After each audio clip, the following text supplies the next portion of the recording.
Continuamos con la serie El Pueblo Mexicano. A continuación vamos a ver un capítulo sobre la cultura y la importancia de la misma en nuestro país.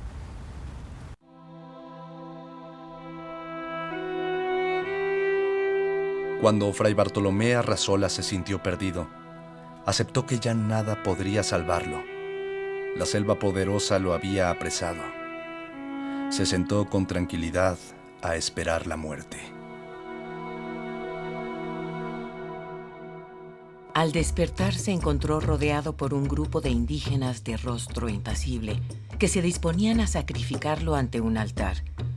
Entonces floreció en él una idea que tuvo por digna de su talento y de su cultura universal y de su arduo conocimiento de Aristóteles. Recordó que para ese día se esperaba un eclipse total de sol. Si me matáis, les dijo, puedo hacer que el sol oscurezca en su altura. 2 horas después, el corazón de Fray Bartolomé Arrasola chorreaba su sangre vehemente sobre la piedra de sacrificios, brillante sobre la opaca luz del sol eclipsado, mientras uno de los indígenas recitaba sin ninguna inflexión de voz, sin prisa, una por una, las infinitas fechas en que se producirían eclipses solares y lunares, que los astrónomos de la comunidad maya habían previsto y anotado en sus códices sin la valiosa ayuda de Aristóteles.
Nuestros diversos pueblos originarios tenían formas propias de generar conocimiento y de relacionarse con la naturaleza, con lo cual hicieron grandes aportes al conocimiento universal. Aquí, a pesar de la destrucción intencional hecha por los evangelizadores de la documentación acumulada durante milenios, los sacerdotes astrónomos de las altas culturas mesoamericanas dejaron la evidencia incontrovertible de la arquitectura en los grandes monumentos de piedra. La elocuencia de estas inmóviles construcciones, su callado diálogo con la ruta del sol, con los ritmos de Venus, con el cielo nocturno, así como los escasísimos códices que sobrevivieron a la destrucción, nos permiten intuir hasta qué punto la constante vigilancia del cosmos era importante y necesaria para estas culturas. La sabiduría de los pueblos prehispánicos en varias áreas del conocimiento quedó demostrada por el manejo avanzado que tenían en las matemáticas, en la química, en la botánica, en la zoología. La biotecnología empírica tuvo un impacto enorme en el desarrollo de las culturas mesoamericanas, como lo tuvo en todas las grandes culturas. Podemos decir lo mismo de la medicina, no solo por la farmacoterapia basada en el uso de plantas medicinales, sino también en la cirugía y en la odontología. Tarde o temprano, ciencia indígena y naturaleza americana entraron a formar parte del cúmulo de sapiencias que los europeos habían logrado obtener a lo largo de centurias. A México llegaría ese acervo científico de los europeos que aquí empezaría a ser aprovechado y ampliado. Desde el arribo de la ciencia europea a México en el siglo XVI, su desarrollo ha sido incesante. Durante la colonia, la generación de nuevo conocimiento tuvo un desarrollo continuo y estuvo sujeta a una constante aceleración, que se incrementó con el arribo de las ciencias experimentales modernas surgidas durante la revolución científica de los siglos XVI y XVII.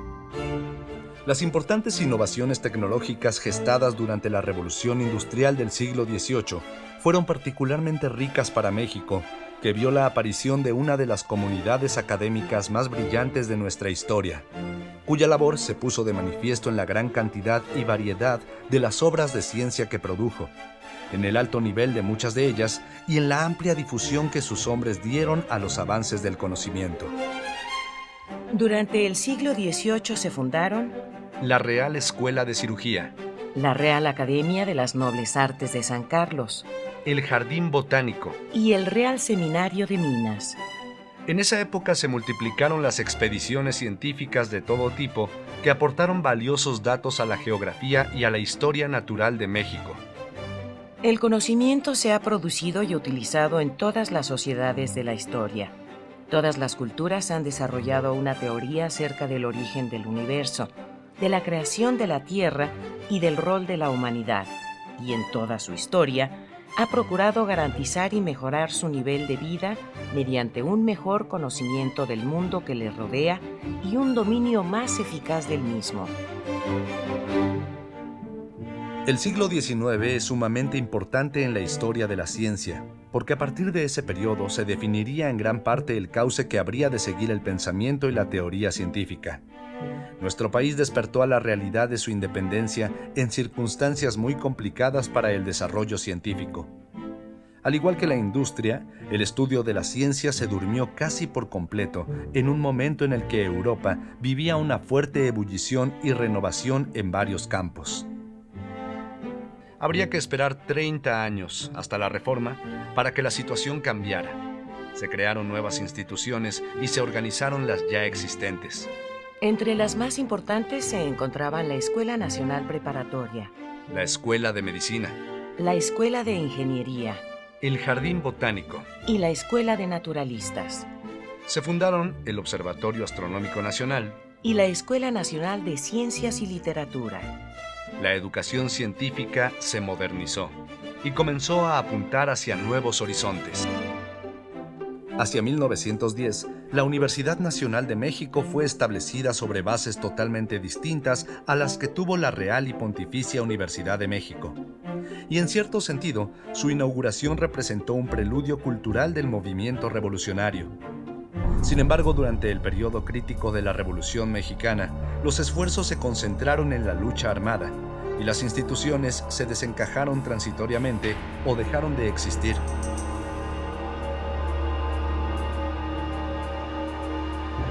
Al concluir ese importante movimiento social y cuando pudo reiniciarse la actividad científica en el país, esta tomó cauces nuevos para México.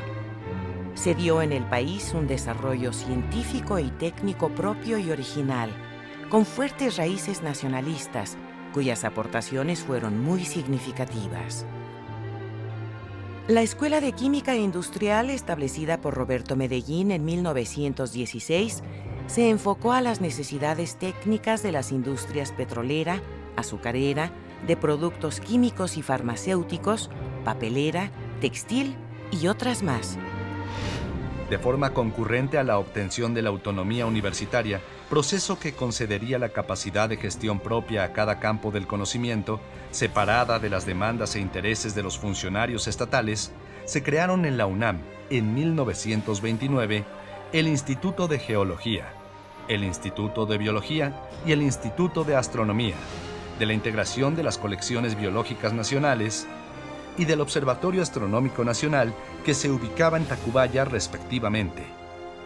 Estas tres instituciones fueron la semilla inicial de lo que actualmente constituye el subsistema de investigación científica de la UNAM.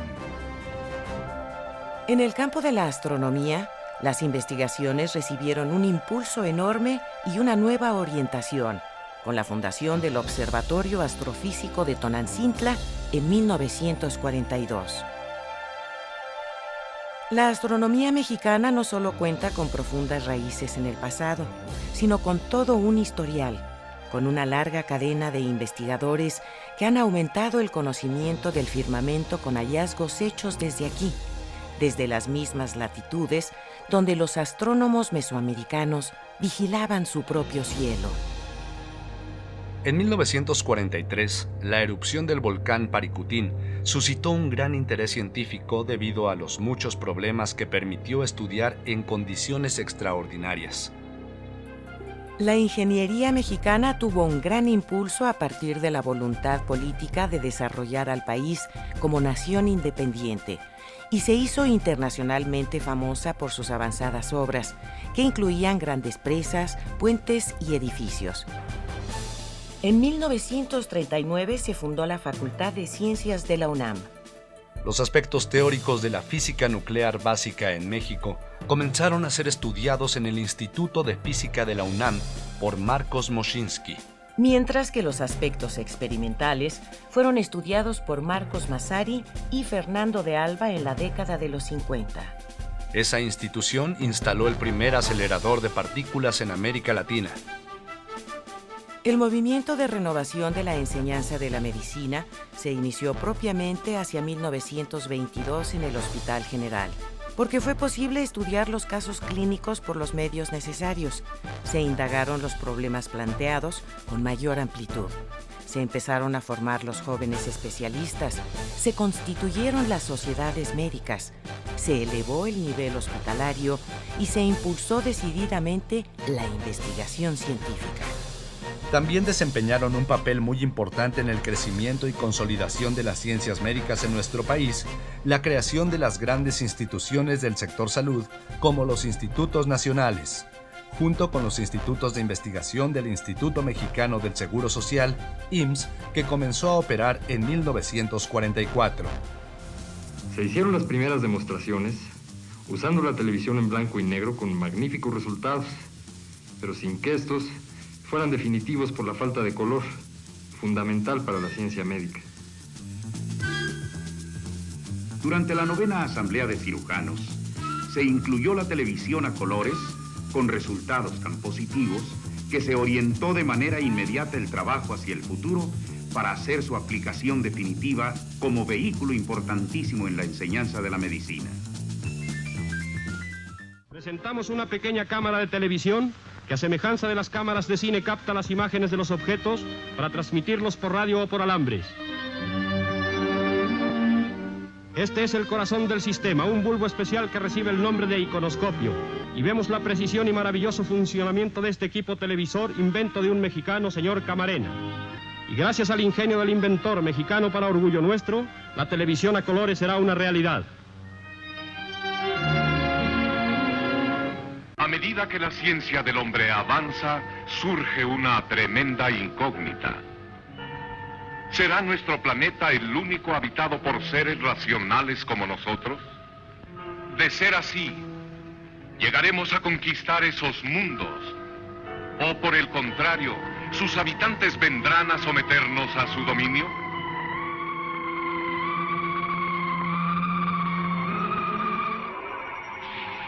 De ahora en adelante hablaremos en español, que es el idioma usado en el país a donde nos han destinado y que los terrícolas llaman México.